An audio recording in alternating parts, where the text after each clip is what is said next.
অমানুষ, অমানুষ, সত্যি তো আজ আমি অমানুষ।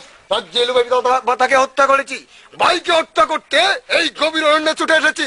কেন জানো দুঃশাসন? শুধু একটিবার ওই সুবর্ণপুরে সিংহাসনে বসতে, শুধু একটিবার ওই সুবর্ণপুরে সিংহাসনকে আমি কঠোর হস্তে শাসন করতে।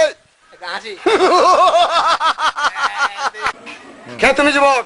আমরা গরিব কৃষক, বুর না হতে লাঙ্গল কাঁধে ছুটে যায় মাঠের পানে, দু চোখ ভরে দেখি ক্ষুধার দুনিয়া, সবুজ কে আরি, অবাক হয়ে ভাবি আমরা গরিব কিন্তু ছোট নয় কাসেম। কাসেম, আমরা জানি খাদ্যে আর জানি মানুষকে মহব্বত জানাতে। আমাদের প্রতিজ্ঞা, রাম রহিমের এই দেশে যে শয়তান বিভেদের বিষ তরাতে আসবে, সে রাজা নবাব বাদশাহ হোক, তাকে আমরা খাতির করবো না, রেহাই দেব না। ওরে ওরে, কে বলে বাংলায় মানুষ নেই?